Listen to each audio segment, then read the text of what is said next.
ॐ पूर्णमदः पूर्णमिदं पूर्णात् पूर्णमुदच्यते पूर्णस्य पूर्णमादाय पूर्णमेवावशिष्यते।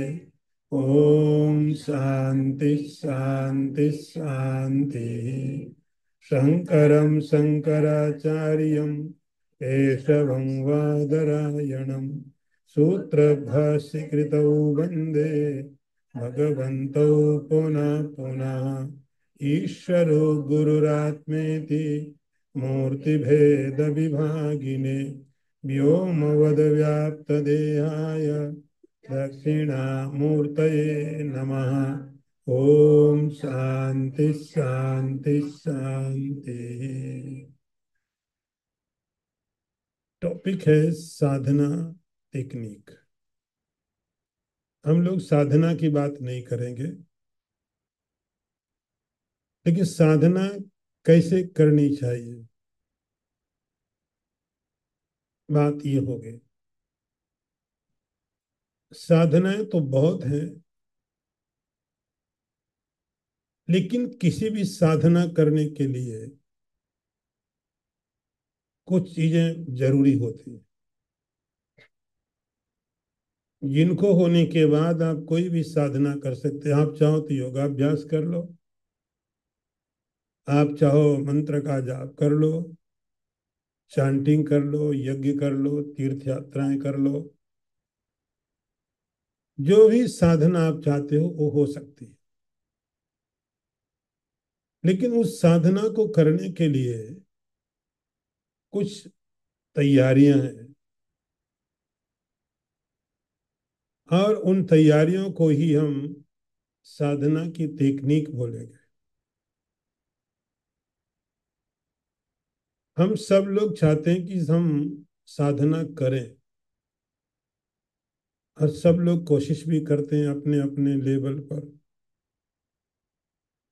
लेकिन ठीक से होती नहीं है। हम करते भी रहते हैं, लेकिन कुछ रिजल्ट भी नहीं आते हैं, और जो आते हैं वो बहुत कम होते हैं। योगाभ्यास करने वाले लोग योग की प्रैक्टिस करते हैं, लेकिन वो एक्सपेक्टेड रिजल्ट नहीं होता है। भक्ति करने वाले लोग भक्ति भी करते हैं, लेकिन जो होना चाहिए वो नहीं होता। कुंभ मेला में लोग जाते हैं, जो मिलना चाहिए कुछ और ही मिल जाता है। फ्लाइट छूट जाती है, भीड़ बहुत हो जाती है, और कई लोग खो जाते हैं। कुंभ मेला बनाया इसलिए था पहले कि लोग खो जाएं, लेकिन खोने के लिए कुंभ मेला नहीं था। तो बहुत सारी जो हम उपासनाएं साधनाएं करते हैं, उन साधनाओं को करने के पहले अपने को तैयार करना पड़ता है। यदि आप जैसे कोई आपको प्लांट कोई सीड डालना है, तो सीड डालने से भी ज्यादा जरूरी चीज ये है कि आप उस खेत को तैयार करें, सोयल तैयार करें, एटमॉस्फेयर देखें, कहाँ पर कौन सी चीज हो सकती है, कौन सा प्लांट किस वेदर में, किस देश में, जियोग्राफिकल कंडीशंस में कौन सी चीजें लगाई जा सकती हैं। तो इन सब चीजों का विचार करना बड़ा जरूरी होता है। तो सिचुएशन उस बीज के ठीक हो, जो आपकी सॉइल है वो ठीक हो, वेदर ठीक हो, लाइटिंग अच्छी हो। ये सब चीजें होने के बाद आप जब सीड डालते हैं, तो वो स्प्राउट होता है और एक पेड़ बनता है, फ्रूट देता है। वही सीड, वही बीज हम यदि अलग तरीके से डालें कि आपकी मिट्टी तैयार नहीं है, लाइटिंग नहीं है, ऑक्सीजन नहीं है, वेदर कंडीशन ठीक नहीं है, सीड वही होगा, या तो स्प्राउट नहीं होगा, होगा तो बहुत कमजोर होगा, फ्रूट्स अच्छे नहीं होंगे। तो स्प्राउट करने के लिए किसी सीड को ये सब सिचुएशंस हमको देखनी पड़ती है। ऐसे ही जब हम कोई साधना करें, साधना करना इतना कठिन नहीं है, क्योंकि सब जगह से आराम से आपको मिल जाएगा। ऐसे मंत्र का जाप करो, ऐसे योगाभ्यास करो, ऐसे आप भक्ति करो, ऐसे पाठ करो, आराम से अवेलेबल है।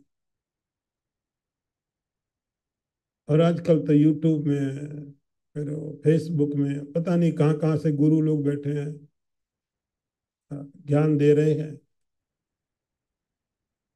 तो वो कोई ज्यादा समस्या नहीं है।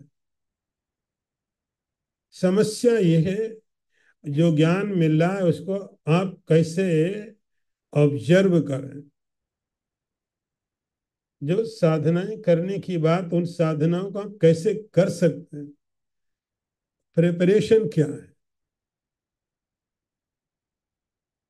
महत्वपूर्ण बात ही है। योगाभ्यास करने वाले सबसे पहले क्या चाहते हैं, हमारा मेडिटेशन हो जाए। एक बात बता दो, बाकी ज्यादा चक्कर हमको पढ़ना नहीं है। हमको ये बताओ कि जैसे ही बैठ जाएं और मेरे समाधि लग जाए, और हमको कुछ नहीं करना है। भक्ति करने वाले भी चाहते हैं कि जब हम बैठे भक्ति करने के लिए, तो बस सीधे के सीधे बस भगवान ही याद रहे, बाकी संसार भूल जाए। हर एक जगह, हर एक उपासना के रास्ते में हम लोग परिणाम चाहते हैं, फल चाहते हैं, रिजल्ट चाहते हैं। तो कोई भी साधना खराब नहीं है। वही मंत्र जो पहले थे अभी भी वही है, मंत्र नहीं बदल गए। गायत्री मंत्र वही है, महामृत्युंजय का मंत्र भी वही है, गीता भी वही है, रामायण भी वही है, योगाभ्यास भी वही है, जिसको करके हजारों लाखों लोगों ने अपना कल्याण कर लिया। उसमें कोई डाउट नहीं, कोई चेंजेज नहीं है, उसकी शक्ति उतने, पावर उतने हैं। लेकिन जब हम करते तो जो लिखा वो मिलता नहीं है। जब हम करते हैं तो जो लिखा है ग्रंथ का में, इसका ये फल मिलेगा, हमको तो नहीं मिलता। तो हमारा डाउट जाता है, जो लिखा वो गलत है। हम ये नहीं समझते कि जो हम कर रहे हैं शायद हमारे करने का तरीका ठीक नहीं है। हमारा डाउट जाता है उन ग्रंथों पर जिनमें लिखा होता, हमको लगता है वेद सही नहीं कह रहा है, ये गायत्री मंत्र सही नहीं है, ये महामृत्युंजय का मंत्र का ये फल नहीं जो उसमें लिखा हुआ है। तो हम उसके ऊपर डाउट शुरू कर देते हैं। हम अपने ऊपर डाउट नहीं करते कि शायद हमारे करने का तरीका गलत है। तो साधनाएं करना बहुत आसानी से साधनाएं मिलती है, लेकिन उन साधनाओं को करने के लिए जो प्रिपरेशन है आपके, जो आपकी तैयारियां हैं, वो बहुत जरूरी है। साधनाएं अलग अलग हो सकती है। कोई व्यक्ति योग का अभ्यास करता है, कोई व्यक्ति भगवान का भजन कीर्तन करता है, कोई चांटिंग करता है, कोई तीर्थ यात्राएं, अलग अलग साधनाएं होती हैं। लेकिन कुछ चीजें बहुत कॉमन है, हर किसी को चाहिए। उसमें कोई ऐसा डिफरेंशिएशन नहीं है कि आपको जरूरत है, आपको जरूरत नहीं है। थोड़ा अलग अलग तरीके से कही होंगी बातें, लेकिन बातें सबके लिए बहुत कॉमन है। कोई साधना टेक्निक है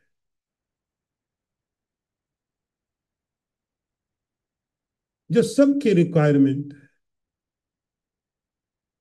कोई भी साधना करो, आप अलग अलग आपके रास्ते हो सकते हैं, लेकिन रास्ते के चलने के पहले आपकी कुछ तैयारियां होती हैं जो बहुत कॉमन होती हैं, हर किसी को करनी चाहिए।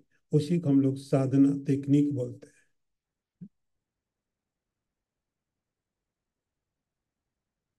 साधना टेक्निक आपकी अपनी तैयारी।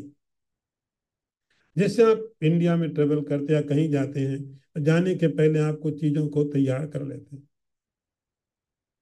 जबकि आज इतनी सुविधाएं हैं सब जगह, आपका एक घर यहाँ होगा, एक इंडिया में भी होगा, क्रेडिट कार्ड पास में है, कोई प्रॉब्लम नहीं है।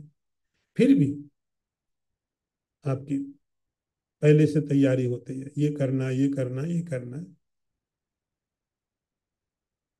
तो इतनी जो सिंपल चीज है, उसके लिए भी हम तैयारी करते अपनी हैं। तो जब कोई कोई साधना, स्पिरिचुअल प्रैक्टिस, रिलीजियस प्रैक्टिस, आप कुछ भी करते हैं, उस करने के पहले आपकी कुछ तैयारियां हैं जो हर किसी के लिए जरूरी होती हैं, सबके लिए कॉमन होती हैं, जो मिसिंग है, जो मिसिंग। अभी सवेरे हम लोग एक टेक्स्ट ले रहे हैं, उसमें एक बात बताई गई कि शुरू कहाँ से करना चाहिए। आप डिसीजन मत लो, आप डिसाइड मत करो कि मुझे क्या करना है। अध्यात्म में, साधनाओं में सबसे बड़ी मुश्किल क्या होती है कि हम दूसरों को देख करके करना लग जाते हैं। हम किसी को देख करके और हम शुरू कर देते हैं, वो भी कर रहा है, अच्छा कर रहा होगा, हम भी करने लगते हैं। कोई कोई मंत्र जप रहा है, हम भी जपने लग गए। कोई माला जपने लग गया, हम भी जपने लग गए। कोई तीर्थ में जा रहा है, हम भी जाने लग गए। कोई सूर्य को जल दे रहा है, हम भी देख के देने लग गए। हमने देखा और शुरू कर दिया। हमारे पास इतना टाइम नहीं है कि हम देखें, थोड़ा वेरीफाई करें ये हमारे लिए है कि नहीं है, इसका मेथड क्या है, पर्पस क्या है। ये ऐसा हुआ जैसे कोई आदमी दवाई खा रहा है, कैंसर है उसको, और हमने देखा कि हम भी बीमार, हमको जुकाम है, वो कह रहा है तो बोले हमको भी थोड़ा दे दो टेबलेट एक इसमें से, हम भी तो बीमार है। आप देख करके कोई दवाई नहीं खाते हो, दवाइयां शेयर नहीं की जाती। हर व्यक्ति की अपनी कंडीशन है, सिचुएशन है, उसकी डिजीज है, उसके पर्सनल, उसकी तैयारियां हैं। ऐसे ही साधना में आप किसी को देख करके फॉलो नहीं कर सकते। आपकी एक अपनी स्थिति है, आपकी अपनी एक पर्सनालिटी है, आपका अपना एक एग्जिस्टेंस है, आपकी अपनी एक जर्नी है, आप कहाँ पर हो। वो जानने के लिए सबसे पहली बात है, लिखा तस्माद गुरुम प्रपद्येत। पहली पहली कंडीशन है, सबसे पहली बेसिक, एकदम बेसिक, जिसके बिना आगे बात बढ़ती नहीं है। तस्माद गुरुम प्रपद्येत, प्रथम जो फर्स्ट स्टेप है इस रास्ते में, कि हाँ जैसे कोई तबीयत खराब है तो हम क्या करते हैं, पहला काम क्या है, मेडिकल स्टोर जाके दवाइयाँ नहीं खरीदते, हम डॉक्टर को कंसल्ट करते हैं। इंडिया में हर आदमी डॉक्टर है, कुछ देखते रहते कौन बीमार पड़ा है, जैसे मौका मिलेगा तुरंत दवाइयाँ बता देंगे, ये ले लो। मैंने भी यही खाई थी, मेरे बेटे को हुआ उसने भी यही खाई थी, तुम भी ले लो ठीक हो जाओगे। और हद तो तब होती है जब डॉक्टर को भी जाके बता देते हैं, डॉक्टर ये दवाई ले लेता हूँ मैं। तो जब मैं बीमार पड़ता हूँ, एक सही रास्ता है, सही तरीका है कि मैं एक डॉक्टर के पास जाता हूँ, और हम उस डॉक्टर को भी देखते हैं। आपको पता चल गया, अभी इतने स्पेसिफिकेशन हो गए हैं, किसी को हार्ट का प्रॉब्लम है तो हार्ट स्पेशलिस्ट के पास जाएगा, आई वाले के पास नहीं जाता। तो हम अपने पहले देखते हैं कि हमारी डिजीज क्या है। तो सबसे पहला काम है डॉक्टर के पास जाना। फिर डॉक्टर डिसाइड करता है इस डिजीज में आपको ये मेडिसिन लेनी है, और इस मेडिसिन को आप इतने दिन लीजिए, इतने बार लीजिए, ऐसा करिए। डॉक्टर आपको प्रिस्क्रिप्शन देता है। वो जो मेडिसिन आप ले रहे हैं वो प्रॉपर वे है। ये ऐसा नहीं मतलब आपके घर के सामने मेडिकल स्टोर है, या आप मेडिकल स्टोर के मालिक हैं, जो हम बीमार पड़े उसके पहले ही खाते रहे, रोज जाके सवेरे सवेरे दो चार पत्ते खोले, सस्ती दवाइयां मिल रही, डिस्काउंटेड है, आप ऐसा नहीं कर सकते हो। सबसे पहला काम है आप डॉक्टर को मिलते हो। तो पहला स्टेप है जिसके बिना इस रास्ते में प्रोग्रेस होता ही नहीं है। आप देख करके करते हैं। मैंने कहीं पढ़ा था, हिंदी में महात्मा लोग कहते थे, देखा देखी कीजिए योग। सुना तुमने कभी? नहीं सुना, क्यों सुनोगे? देखा देखी कीजिए योग, छीजे काया बाढ़े रोग। एक आदमी कपाल भाती कर रहा, हम भी करने लग जाए। देखा देखी किसी कीजिए योग, छीजे काया बाढ़े रोग। तो जो योग हमारे बीमारी को दूर करने वाला था, वो हमारी को बीमारी देने वाला बन जाता है। शरीर बीमार पड़ जाएगा। ऐसा नहीं कि योग हमेशा आपके लिए ठीक है। ये महात्माओं के बड़े अनुभव हैं। देखा देखी कीजिए जोग, छीजे काया बाढ़े रोग। इसको आप रिपीट करते रहना, अपने चेलों को समझाते रहना। बिना ठीक ठीक नहीं, ऐसे अपने आप नहीं करने लग जाए, तुम्हारी फीस ही बंद हो जाएगी और वो भी बीमार पड़ेंगे। तो कोई भी साधना, कोई मंत्र का जाप, हर की एक व्यवस्था है। तो पहला स्टेप है, पहली बात है, पहली कंडीशन है, तस्मात् गुरुम प्रपद्येत। गुरु के शरण में जाना, पहली बात। इसके अलावा कोई तरीका नहीं है। कितनी बार हम प्रैक्टिस कर लें, कितने भी कहीं से देख करके कुछ कर लिया, कहीं कुछ कर लिया, दे विल नॉट वर्क। और यही होता है। मैं बहुत दुनिया में देखता हूँ लोगों को, कोई 40 साल से कर रहा है, कोई 50 साल से कर रहा है, कुछ हो तो रहा नहीं है, कुछ नहीं फर्क पड़ रहा है। कि जब तक किसी के डॉक्टर के बिना जैसे हम शरीर नहीं चला सकते हैं, वैसे ही गुरु के पास गए बिना साधना नहीं संभव है। नहीं करना चाहिए, पहली कंडीशन। तस्मात् गुरुम प्रपद्येत। उसके बाद, और ये सिलेक्शन बड़ा कठिन है। जैसे आप डॉक्टर को सिलेक्ट करते हैं, हजारों डॉक्टर हैं, हजारों डॉक्टर। तो एक, मैंने सुना कहीं कि बीमारी का मिलना भी प्रारब्ध है, लेकिन एक अच्छा डॉक्टर मिलना भी एक अच्छा प्रारब्ध है, जो आपके बारे में सोचे। तो इसी प्रकार से सिलेक्शन बहुत कठिन हो जाता है कि किस गुरु के शरण में जाएं। और खास करके आज, जहां मीडिया ने पूरे हमारे दिमाग को भर दिया है, हर चीज हाईजैक कर ली, मार्केटिंग हो गई।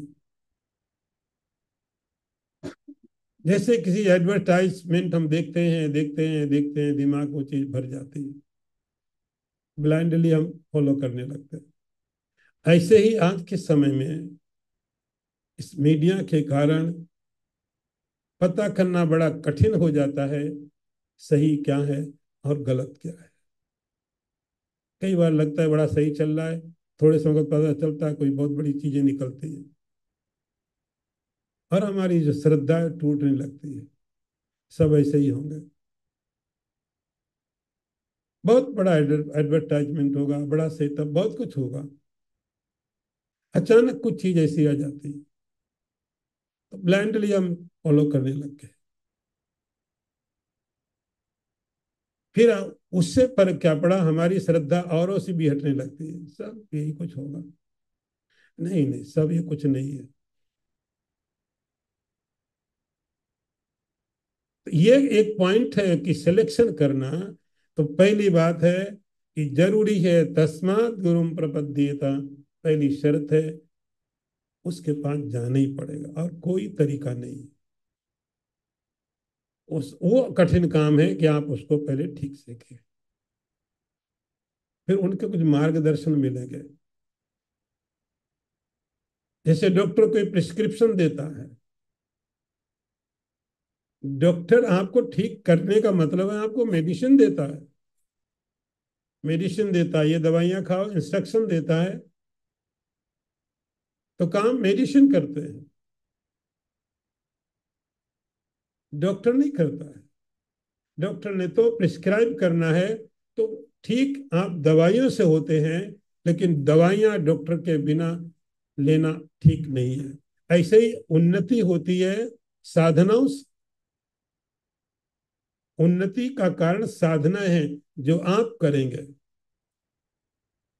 तो कई बार हम क्या समझते हैं कि चलो गुरु के पास चले गए, गुरु ने बोला हाथ रख दिया और तुम्हारी कुंडली जागृत हो गई और क्या क्या हो गया।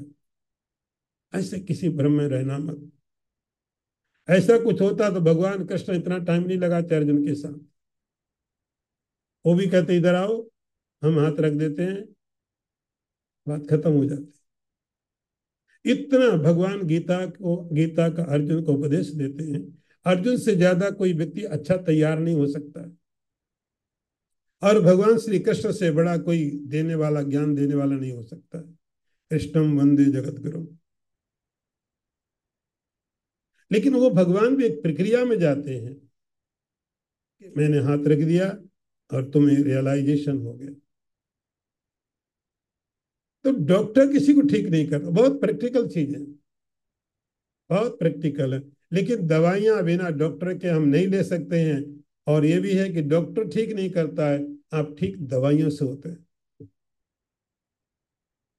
ऐसे ही आपके जीवन में जो डेवलपमेंट होंगे, जो आपको जो चीजें मिलेंगी अध्यात्म में, वो मिलेगी तो साधना से।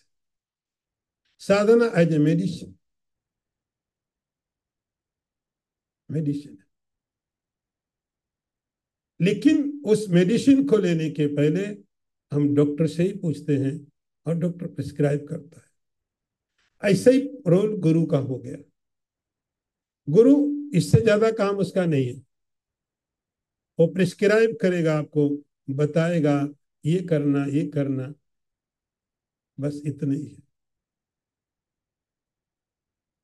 पहली कंडीशन, पहली बात, टेक्निक जो शायद हम मिस करते हैं। हम जो मिस करते हैं, फिर कभी कभी आप देखते हो डॉक्टर बोलता है इतने समय तो दवाई खाओ, आ, उसके बाद में फिर आके देखते हैं कहाँ तक बात पहुंचे। फिर वो बाद में एग्जामिन करता है, फिर कहते हैं दवाइयाँ चेंज कर सकते हो या कम करो या चेंज कर देते हैं और नेक्स्ट लेवल पर चलो। ऐसे ही, ऐसा भी नहीं कि एक बार हमने किसी को समर्पित कर दिया और बात खत्म हो गई, फिर उसके लेवल है। एक बार बहुत पहले मैं कहीं हरियाणा में, इंडिया में कहीं प्रवचन दे रहा था। एक बूढ़ी माई आई, 70-75 साल की थी। उसने हाथ जोड़े, बोले स्वामी जी, मतलब वहां की लोकल भाषा में बोल रही थी, थाने गुरु बनानो है, मतलब आपको गुरु बनाना है। नहीं कहा गुरु बनाना है, तुम 70-75 साल की लग रही हो, अभी तक तुमने ये काम किया नहीं। बोले नहीं नहीं, गुरु तो बनाया था हमने। मैंने कहा फिर? बोले एक बार क्या हुआ कि हमारे गुरु जी को हार्ट अटैक आ गया और पास दावे। मैंने कहा फिर क्या किया? बोले फिर एक और गुरु जी बनाया हमने। मैंने कहा उनका क्या हुआ? बोले कुंभ मेला में गए थे, कुछ झगड़े हो गए, पहले हो जाते थे, शायद आपकी हिस्ट्री नहीं मालूम होगी कुंभ मेलाओं की। झगड़े हो जाते थे नागाओं के, उसमें उनकी मृत्यु हो गई। हमने कहा उसके बाद? बोले उसके बाद एक और बनाया। ने कहा फिर उनका क्या हुआ? बोले उनका एक्सीडेंट हो गया,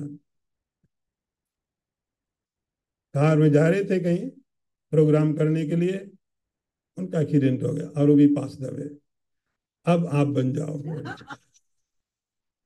हाथ जोड़े दोनों, बड़ी श्रद्धा के विनम्रता के साथ अब आप बन जाओ। मैंने कहा देवी मैं तो प्लेन में जाता हूँ, वहां तो कोई चांस नहीं है, कोई मौका नहीं वहां तो है कुछ हुआ तो। और मुझे भी काफी चीजें काम करनी है।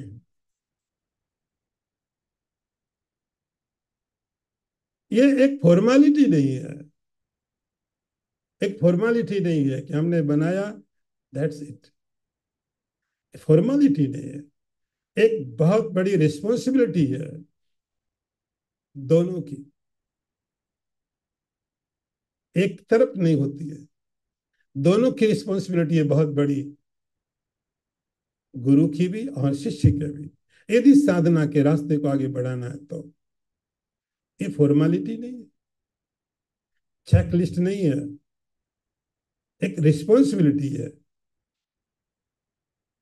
तो हमको बार बार उनको मिलना पड़ता है और वो बार बार एग्जामिन करते हैं, अब नेक्स्ट स्टेप ले सकते हो, अब तुम ये कर लो, अब ये कर लो,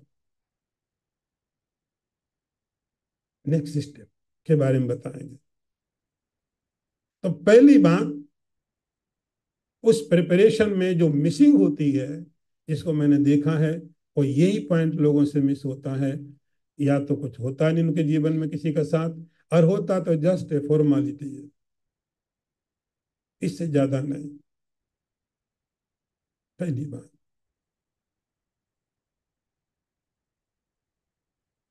तो जब साधनाएं करने लगे उनके लिए, चाहे आप योगाभ्यास करो कोई दिक्कत नहीं, लेकिन वो मास्टर तो चाहिए। चाहे भजन कीर्तन करो, हमको लगता है हम तो अपने कमरे में बैठ के कर रहे हैं भजन कीर्तन, इसमें क्यों मास्टर चाहिए हमको, हम तो अपने कमरे में कर रहे हैं, कोई खतरा नहीं है। राम का नाम लेना क्या खराब है, कोई खराब नहीं, कोई खराब नहीं। ये ऐसी बात है जैसे बोलो कि ये तो मेडिसिन है, क्रोसिन है, इससे दर्द जाता है, कॉम्बी फ्लेम है, इसको खाने से शरीर में दर्द कम हो जाता है, क्या खराब है, और हम लेते रहे। ऐसे ही कोई भी साधना हो, कोई भी साधना हो, पहली बात जरूरी ये चीज होती है।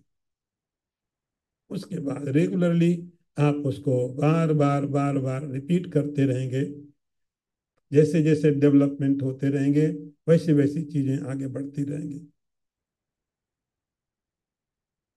फिर आया आपके लाइफ स्टाइल की चीजें, आपके लाइफ स्टाइल से जुड़ी हुई चीजें, आपकी बॉडी का फिट होना जरूरी है। हम लोग कहा करते हैं प्रथम सुख निरोगी काया, शरीरम आद्यम खलु धर्म साधनम। सबसे पहला धर्म करने का जो साधन है वो शरीर है, सबसे पहला। शरीरम आद्यम खलु धर्म साधनम, धर्म का साधन करने के लिए, धर्म की साधना करने के लिए, अध्यात्म की साधना करने के लिए पहली जो शर्त है, पहली जो कंडीशन है, वो है आपकी बॉडी। इससे आप यात्रा करते तो आपकी कार ठीक होनी चाहिए, आप जा रहे हैं कहीं ब्रेक डाउन हो गया तो आपकी बॉडी आपको सपोर्ट करे। उसके लिए, उसके लिए जो आवश्यक चीजें हैं, जो जरूरी चीजें हैं, वो करनी चाहिए, पहली कंडीशन है आपके लाइफ स्टाइल में। प्रथम सुख निरोगी काया, यदि शरीर स्वस्थ है तो आप, पहली बात आप सुखी है। बॉडी ठीक नहीं है, आपको सपोर्ट नहीं करती है, कुछ भी हो, जब हम संसार के काम नहीं कर सकते हैं क्योंकि हमारी बॉडी सपोर्ट नहीं कर रही है, तो उस परमात्मा का काम कैसे होगा।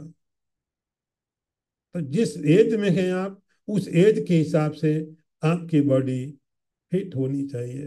प्रथम सुख निरोगी काया, शरीरम आद्यम खलु धर्म साधनम, धर्म की साधना करने के लिए कि बॉडी आपको सपोर्ट करे, आप उसको सपोर्ट करिए,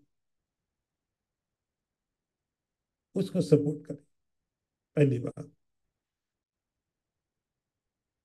फिर भगवान श्री कृष्ण ने गीता में इस बात को थोड़ा अलग तरीके से भी दिया है, कैसे आप करेंगे। क्योंकि हमको लगता है कि शरीर को ठीक रखने के लिए आजकल लोग है इतना खाना, ये खाना, वो खाना, अच्छी बात,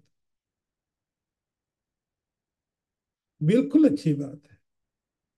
भगवान गीता में कहेंगे आपका सोना और आपका जगना केवल खाना ही नहीं, हम कंसंट्रेट करते केवल खाने में। यदि मुझे हेल्दी रहना है तो सबसे पहली बात हमारा फोकस केवल खाने पर चला जाएगा, या तो खाना या नहीं खाना, बहुत जरूरी। इसको भगवान श्री कृष्ण ने बोला युक्त आहार और विहार। आपका युक्त का मतलब इन बैलेंस, कितना, आपसे ज्यादा अच्छा और कौन बोले जानेगा।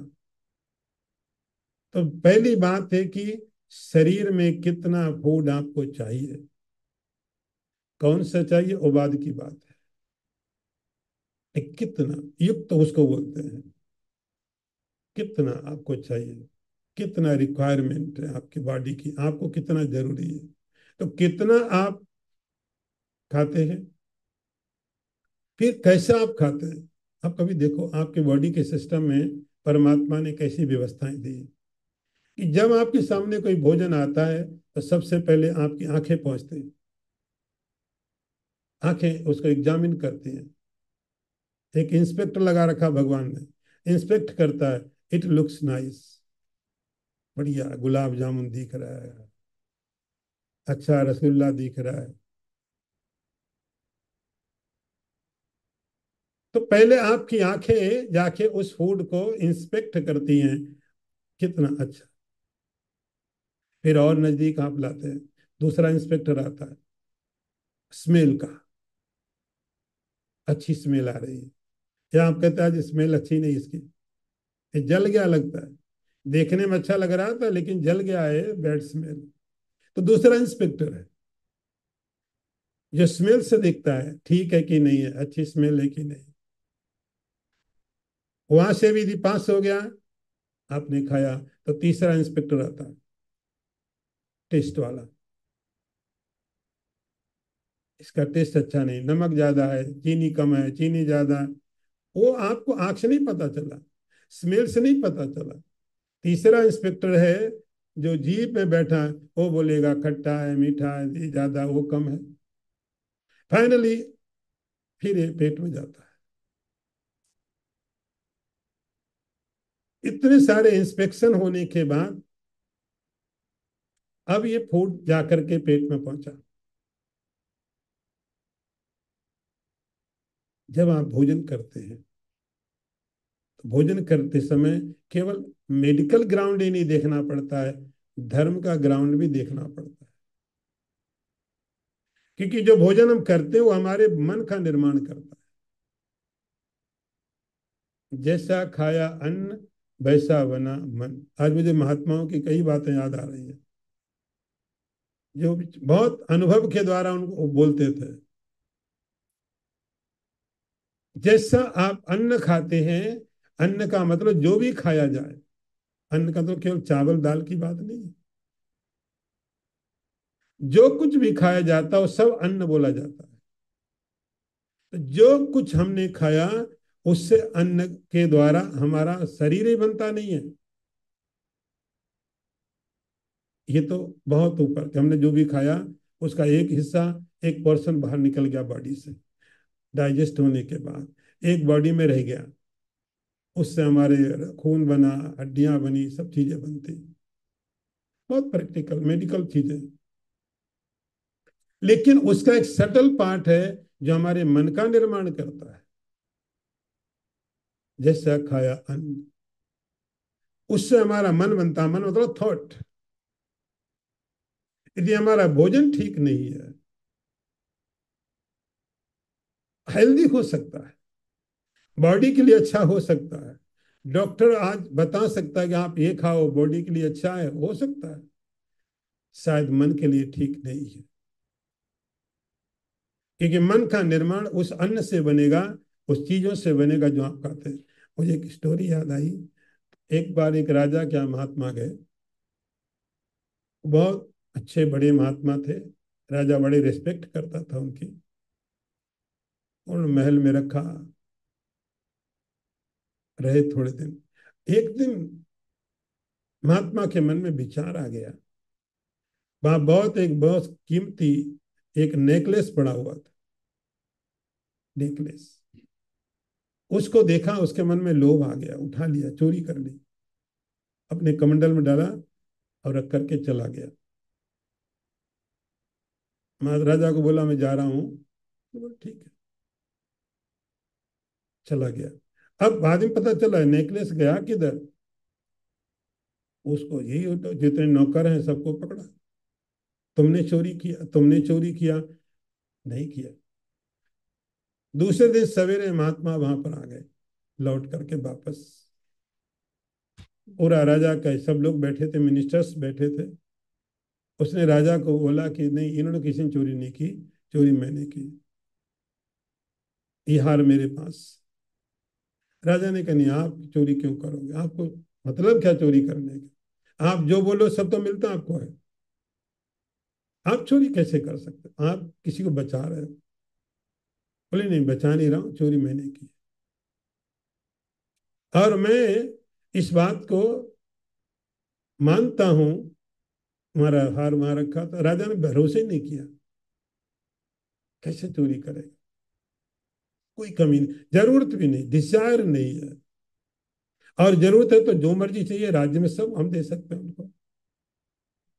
उसने कहा नहीं, चोरी तो मैंने की है, एक किसी ने चोरी नहीं की है, ये हार मेरे पास है, और ये हार मैं चाहता हूं कि तुम वापस ले लो।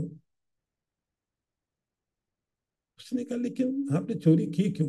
बोले वो सवाल बात तुम बताओ, वो आंसर मेरे पास नहीं, वो तुम बताओ कि मैंने चोरी क्यों की। राजा ने कहा मैं कैसे बता सकता।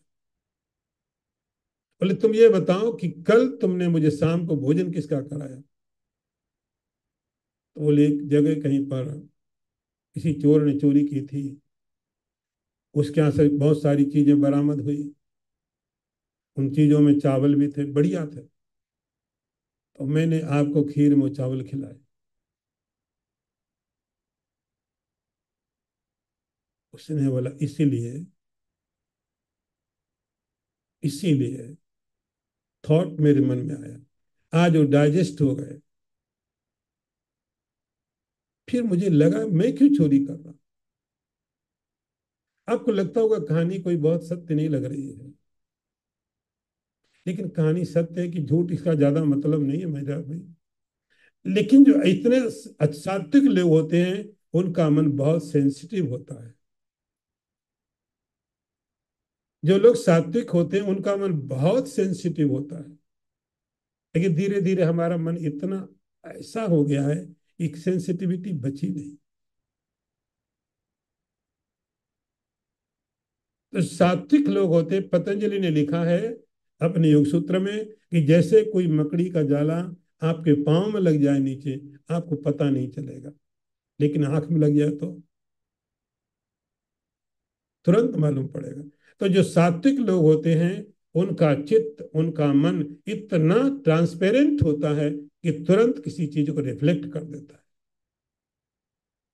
हमारा जो मन है वो आंख को रिफ्लेक्ट करता है। तो जैसा हमने भोजन किया उसका प्रभाव हमारे मन पर पड़ेगा, थॉट पर पड़ेगा। पहली बात, जो फूड हो आपकी बॉडी को भी ठीक हो, लेकिन आपके माइंड के लिए भी ठीक हो।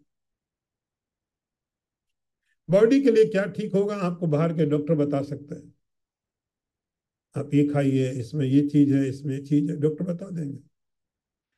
लेकिन आपके मन के लिए क्या ठीक है ये डॉक्टर नहीं बताएगा। उसके लिए आपको धर्मशास्त्र बताएंगे, आचार्य बताएंगे ये फूड आपके मन के लिए ठीक है। तो जब आपने प्रॉपर ठीक से फूड लिया, उससे आपकी बॉडी भी ठीक बनी और आपके माइंड की भी ट्यूनिंग आपकी बॉडी के साथ होगी।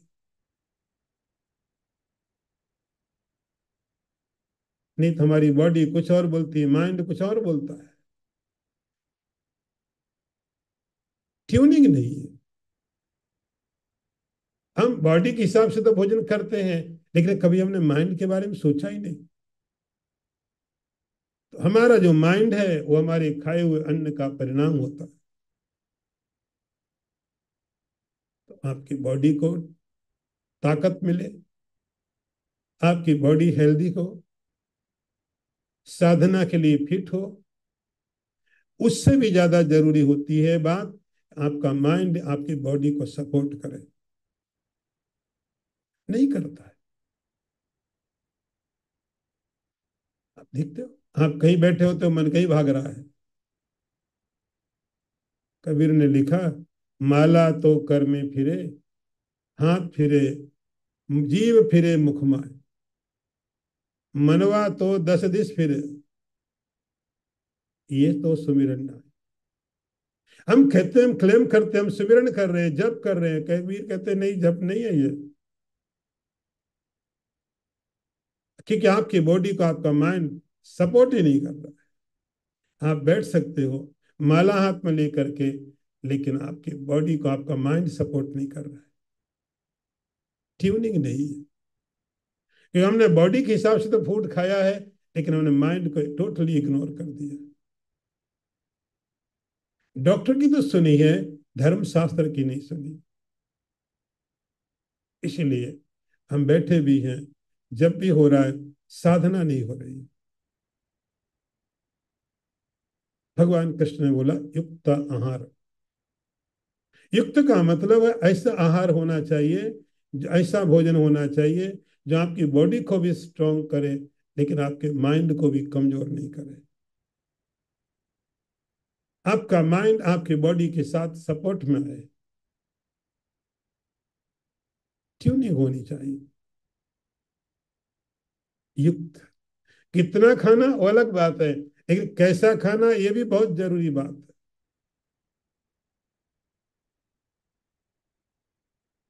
तो ये फिर आपका जगना और सोना, कितना जगना कितना सोना। क्योंकि जब हम सोना चाहते हैं तो नींद नहीं आती, और जब हम जगना चाहते हैं तो नींद जाती नहीं।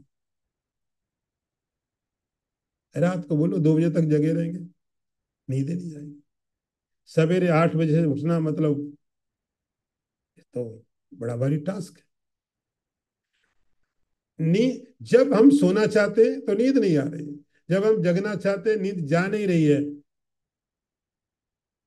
भगवान कृष्ण कहते हैं इसको बैलेंस करो।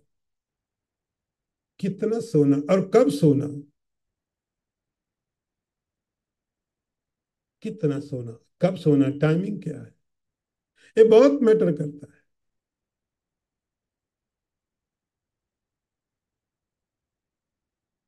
तो हमारे बहुत मतलब बाहर की चीजें हैं इनका, ये साधना नहीं है, इस साधना की तैयारी है, टेक्निक है। साधना तो तब होगी जब आप कोई मंत्र कोई ध्यान कुछ करेंगे, लेकिन कब कैसे कैसे करेंगे, तो भगवान श्री कृष्ण बोलेंगे आपका आहार, आपकी नींद, धीरे धीरे आपकी बॉडी को आपका माइंड का सपोर्ट मिलता है, तब वो साधना आपकी। जब हम उपनिषद पढ़ते हैं, शांति पाठ में भगवान को कहते हैं जो हमने पढ़ा वो मजबूत हो जाए, जो हमने स्टडी की है और मेरे काम आए। इसी तरह से आपका मन आपके शरीर के साथ हो। मुझे लगता है इस बार मैं 2 ही बातें करूंगा, नेक्स्ट टाइम इसके आगे जाऊंगा यदि मैं भूल नहीं जाऊं तो। ओम पूर्णमदः पूर्णमिदं पूर्णात् पूर्णमुदच्यते पूर्णस्य पूर्णमादाय पूर्णमेवावशिष्यते। ओम शांति शांति शांति। शंकरं शंकराचार्यं केशवं वादरायणं सूत्रभाष्यकृतौ वन्दे भगवन्तौ पुनः पुनः। ईश्वरो गुरुरात्मेति मूर्तिभेदविभागिने व्योमवद्व्याप्तदेहाय दक्षिणामूर्तये नमः। ओम शांति शांति शांति।